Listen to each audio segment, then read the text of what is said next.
भारतात आगमन. अखेर यज्ञवत्स ओखा बंदरावर उतरले. तेथून गाडीने ते आबू येथे आले.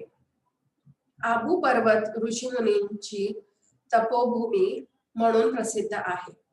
येथे प्रजापती ब्रह्मा किंवा आदिनाथ यांच्या स्मरणार्थ एक दिलवाडा मंदिर ही बांधण्यात आलेले आहे. ते अत्यंत सुंदर असून ज्ञानयुक्त स्मारकही आहे. या ठिकाणी एकांताचे वातावरण आहे आणि योग तपसेत ते अत्यंत योग्य आहे. शिवबाबाच्या आज्ञेनुसार आता राजसूय अश्वमेध अविनाशी ज्ञान यज्ञाचे किंवा प्रजापती ब्रह्मकुमारी ईश्वरी विश्वविद्यालयाचे कार्य याच आबूहून सुरू झाले. हाच तो आबू ज्याचा महिमा कवी राम ऋषी शुक्ल यांनी पुढील प्रमाणे गायला आहे. महिमा आबूचा आहे विशाल, खरोखरी आबू एक कमाल. इथे आहे तीन ज्ञान मशाल, जी नष्ट करी माया मोह जाल. आबू आहे शिव अवतार भूमी, 40 ग्रामांची अतिप्रिय भूमी. ही आहे सतधर्म प्रचार भूमी, सतयुगी आधार भूमी. कल्प कल्प ब्रह्मातनी आबूत होई शिव अवतार, कल्प कल्प आबूहून होई सत्य गीता ज्ञान प्रचार.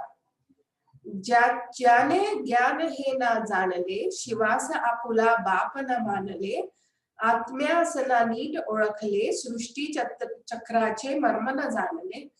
व्यर्थ आहे त्याचे जीवन, अनुभवाचे हे माझे लेखन.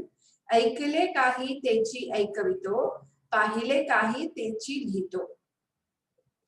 आता याच अभूत परमपिता शिव परमात्म्याने प्रजापती ब्रह्मा यांच्या शरीराद्वारे कल्पाप्रमाणे पुन्हा सतयुग स्थापन करण्याचे कार्य तीव्र गतीने आरंभिले. पांडवांनी 12 वर्षे वनवास आणि 1 वर्ष अज्ञातवास केला होता असे महाभारतात लिहिलेले आहे.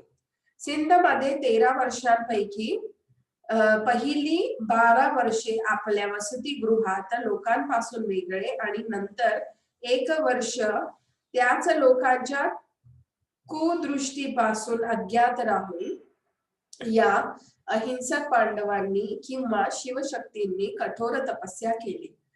अशा रीतीने जेव्हा त्यांनी आपली अवस्था श्रेष्ठ केली, संस्कार बदलले, योग स्थिती प्राप्त केली, तेव्हा ते मायेला हरविण्यासाठी रणांगणात उतरले. आता गोपींच्या भूमिकेत बदल झाला आणि त्या ज्ञानगंगा बनून पतित भारताला पावन करण्यास निघाल्या. तेव्हा त्यांची मने पूर्ण उल्हासित होऊन हे गाणे गाऊ लागले. परिवर्तक मी विश्वाचा, राजयोग शिकवी सकला, माझ्या संगे बोला पवित्र व्हा पवित्र व्हा. सोन्याची नगरी जणू हा देश होता माझा, जेथे एक धर्म आणि एकच होता राजा. प्रेमे नांदत होत्या तेथे देवी आणि देवता, नव्हते कसले दुःख आणि नव्हती कसली चिंता. पवित्र व्हा होते तेथे युगे, नवे सुखी होता संसार, यथा राजा तथा प्रजा आणि सावकार. 16 कला संपूर्ण होते तेथील सारे जण, सारे जग होते तेव्हा पूज्य आणि पावन. परिवर्तक मी विश्वाचा, राजयोग शिकवी सकला.